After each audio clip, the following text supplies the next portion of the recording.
मुर्तज़ा साहब, ये जो नुक्ता उठाया आमिर साहब ने, ये तो सर और भी वैलिड बात है कि बहुत से हम ऐसे बयानात पीडीएम की तरफ से भी सुन चुके हैं। ख़ास तौर पे पिछले दिनों में जो खुर्रम दस्तगीर साहब ने गुफ्तगू की, उन्होंने भी ये कहा कि जी हमने तो वोट ऑफ नो कॉन्फिडेंस किया ही इसलिए था क्योंकि हमें खदशा था कि इमरान खान साहब अपनी मर्जी का आर्मी चीफ लगा लेंगे और उसके बाद हमारे ऊपर केसेस बन जाएंगे, रिगिंग हो जाएगी, तो हमने ये वोट ऑफ नो कॉन्फिडेंस कर दिया। तो सर ये वाला जो इमरान खान साहब का बयान है और जो खुर्रम साहब ने कहा, उसमें कुछ ज़्यादा फ़र्क है या वही बात कि एक पे रिएक्शन आ रहा है एक पे नहीं आ रहा? नहीं जी, ये एक बात नहीं है। खुर्रम दस्तगीर ने जो कुछ कहा था उसकी तस्दीक कोई और नहीं, इमरान खान खुद कर रहे हैं और उनके लीडर्स मुसलसल कर रहे हैं। जब वो ये कह रहे हैं कि नवाज शरीफ और आसिफ जरदारी अगला आर्मी चीफ लगाना चाहते हैं।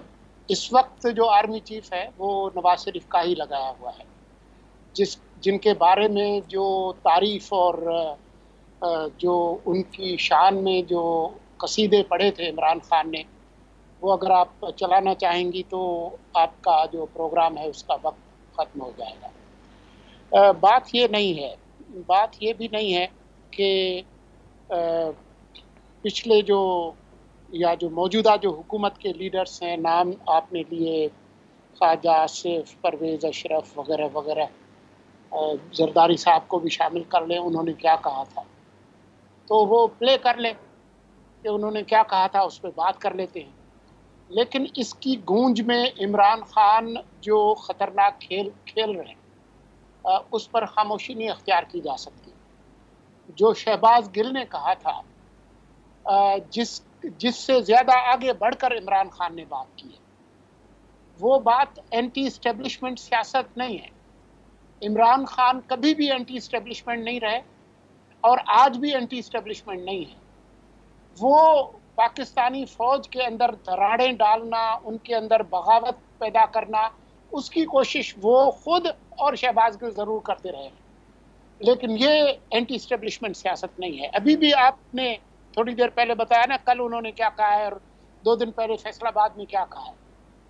उन्होंने जो कुछ कहा है आप ले कर लें। जो फैसलाबाद में कहा है उन्होंने कहा है कि जो आर्मी चीफ की जो अपॉइंटमेंट है वो चाहते हैं कि वो मेरिट पर हो। वो ये चाहते हैं कि वो ऐसा आर्मी चीफ आए जो कि करप्शन को ख़त्म करे और चोरों डाकुओं को रोके।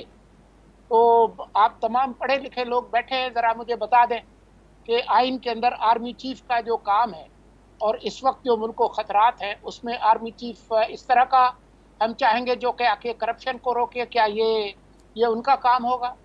और ये कहना कि जी मेरिट पे अपॉइंटमेंट होनी चाहिए, आप लोगों को नहीं मालूम कि आर्मी चीफ की अपॉइंटमेंट का प्रोसीजर क्या होता है? कि जी 5, 6, 7 लोगों का नाम जाता है और वो तमाम वो लोग होते हैं जो कि लेफ्टिनेंट जनरल होते हैं, जिनको कम से कम 1 साल की कोर कमांड करने का तजुर्बा होता है और उस हैसियत तक पहुंचने में सियासी हुकूमत का कोई रोल नहीं होता। आपको पता है कि लेफ्टिनेंट जनरल बनने में तक किसी हुकूमत का बराह रास्त उसमें अमल दखल नहीं होता।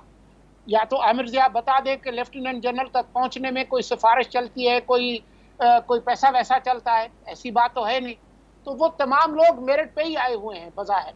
उन मेरिट पर आए हुए लोगों में से किसी एक को लगा देते हैं आर्मी चीफ। तो इसमें ये बात करना कि जी वो मेरिट पे आना चाहिए, ये मेरी समझ से बालातर है। और कल जो उन्होंने बात की है वो ज़्यादा ख़तरनाक है, क्योंकि कल उन्होंने कहा है, ये वो बात है जो शिरीन मज़ारी पहले करती थी कि जी भारत, अमेरिका और इसराइल ने हमारी इस्टेब्लिशमेंट के साथ मिलकर इस शहबाज शरीफ की जो मखलूत हुकूमत है उसको लगाया है।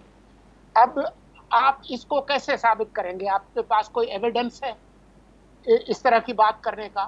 तो ये जो बातें हैं इनकी कि जी वो मौजूदा जो हुकूमत है वो कंप्रोमाइज्ड है।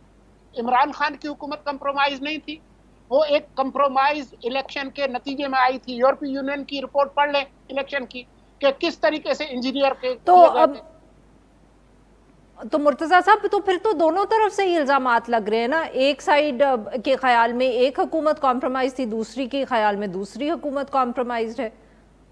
तो ये तो सियासत ही हुई ना सर। जी, सियासत हुई, लेकिन ये सियासत कि आप मुसल्लह अफवाज पे दबाव डालेंगे, अदलिया पे दबाव डालेंगे कि आपकी हुकूमत, जिसको पहली बार 73 के आइन के बाद पहली बार एक आईनी प्रोसेस से हटाया गया, आप चाहते हैं कि इसको ख़त्म करके आपको दोबारा इंस्टॉल किया जाए। आप कहते हैं कि इलेक्शन कराएं। आप मुझे बताएं कि गिलगित से ग्वादर तक जिस तरह से पाकिस्तान डूबा हुआ है उसमें इलेक्शन हो सकते हैं? इनके वजीर बैरिस्टर सैफ ने कहा है कि खैबर पख्तूनख्वा में इलेक्शन लोकल गवर्नमेंट के नहीं हो सकते। पंजाब के अंदर आधा पंजाब डूबा हुआ है, तो इलेक्शन तो ये खुद भी नहीं चाहते, वरना ये पंजाब और खैबर पख्तूनख्वा को डिसॉल्व करें तो माहौल पैदा हो जाएगा, तो वो उसमें जी सर नहीं है। बिल्कुल ठीक। आमिर साहब, ये जो मुर्तज़ा सोलंकी साहब बात कर रहे हैं कि इमरान खान साहब एंटी एस्टैब्लिशमेंट नहीं है, वो तो दबाव डाल रहे हैं कि भाई मेरी हुकूमत को वापस ले आओ। देखिए, ये बिल्कुल दुरुस्त कहा मुर्तज़ा ने कि इमरान खान किसी भी तौर पे फौज मुखालिफ सियासतदान नहीं है। इस पर तो मेरे ख्याल में सबको इत्तेफाक है, और एंटी एस्टैब्लिशमेंट भी नहीं है, और वो चाहते हैं कि मिलकर काम हो। और दुनिया में हमेशा वही मुल्क तरक्की करते हैं कि जहाँ पे मुंतखब क़यादत और जो इदारे हैं वो मिलकर हम आहंग होकर काम करते हैं।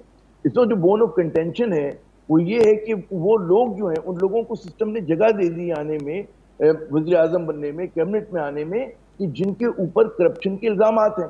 और करप्शन के इल्ज़ामात इमरान खान ने नहीं लगाए, वो तो पीपल्स पार्टी ने लगाए, नून लीग के खिलाफ, नून ने लगाए पीपल्स पार्टी के खिलाफ, और वो हवा में नहीं है।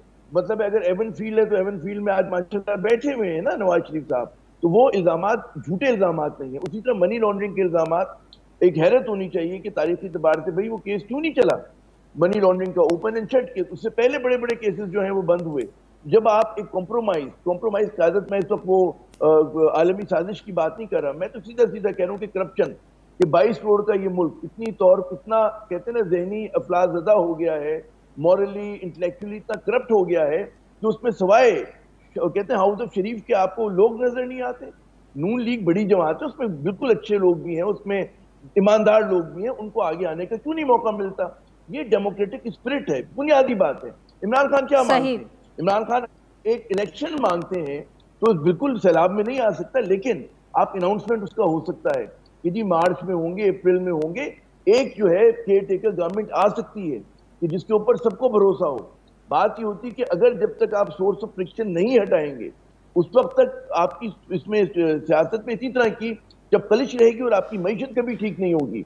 आपने एक मकबूल सियासतदान को, जिसकी हुकूमत पंजाब में है, उसकी हुकूमत केपी में है, गिलगित में है, कश्मीर में है, बलूचिस्तान में उसके पॉकेट्स हैं, सिंध में उसकी फॉलोइंग है, उसको आपने मसनूई तरीके से उठाकर बाहर फेंक दिया। जिसको ये कह रहे हैं मुर्तज़ा का आईनी तरीका, वो आईनी तरीका ये था कि जी आपने हॉर्स ट्रेडिंग की, आपने जो है उनके अलाइज को, मतलब है किसी को लालच दिया, किसी को कुछ किया, और उसका नतीजा आप देख लें कि वो अलाइज भी जो है आज अपने कहते हैं ना होम कॉन्स्टिट्यूंसी में इलेक्शन जीतने के काबिल नहीं है। तो इसका मतलब है कि कोई समथिंग इज रॉटन इन द, कहते हैं ना इन डेनमार्क, कोई चीज खराबी हो गई है, सिस्टम जो है करप्ट हो गया है, सर इसको रीसेट को ठीक करना है। Sir I am running out of time, अगर मैं यहाँ मुर्तज़ा साहब को भी प्लीज शामिल कर लूँ, रैप अप क्विकली। जी मुर्तज़ा साहब, सर ये जो आवाज़ें पाकिस्तान तहरीक इंसाफ में से उठ रही हैं, जो तनकीद हो रही है इमरान खान साहब के बयान पे, या एटलीस्ट तशवीश का इजहार हो रहा है, आपके ख्याल में क्या ये इमरान खान साहब को या उनके जो बयानात है उसको कोई टोन डाउन कर पाएगा? इमरान खान की जमात के एतबार से शुरू से एक प्रो एस्टेब्लिशमेंट जमात रही है, इसलिए जो फौज मुखालिफ बयानिया इमरान खान ने अपनाया है उसमें वो बहुत अकेले हैं, उसमें बहुत लोग उनके साथ नहीं हैं, सिवाय उनके जो हार्ड कोर बेस है और चंद वो लोग जिनको इलेक्शन जीतने का कोई इम्कान नज़र नहीं आता बगैर किसी तिगड़मबाजी के। सदर आरिफ अलवी से लेकर अक्सर इनके लीडर्स के बयानात देखें तो वो तो ये कहते हैं see no evil, hear no evil, talk no evil. वो तो कहते हैं हमने सुना ही नहीं। शाह महमूद कुरैशी से लेकर असद उमर तक कोई उनके इस खुदकुश बयानिया के साथ खड़े होने के लिए तैयार नहीं है। बाकी जहाँ तक वो करप्शन वरप्शन की बातें करेंगे तो फिर इमरान खान के किस्से अगर आप खोलेंगे तो शाहखाना से, BRT से, और 50 चीज़ें हैं जो तकरीबन 1 अरब 98 करोड़ जो है वो तो सिर्फ उनके हेलीकॉप्टर का खर्चा था। तो उसमें बहुत सारी चीज़ें निकलेंगी। केपी के जो हेलीकॉप्टर केस, तो अगर उसमें जाएंगे तो सारे फरिश्ते इधर नहीं बैठे हुए, परवेज खटक से लेके मुनिस इलाही, परवेज इलाही। तो ये बात जो है वो उसका कोई बुनियाद नहीं है। बाकी जब इलेक्शन होंगे तो हम देखेंगे लोग इलेक्शन जीतते हैं, हारते हैं। पिछली दफा उनको 32% वोट मिले थे, तो अभी जो है वो 2/3 अक्सरियत लेकर आ जाए। इससे पहले 2/3 वाले हमने देखे हैं, नवाज शरीफ के पास भी 2/3 अक्सरियत थी, उसके बाद उनके साथ क्या हुआ। तो ये कोई मकबूलियत जो है वो कोई मुस्तकिल चीज नहीं है। असल बात यह है कि आपकी सियासत सही रुख में है या नहीं।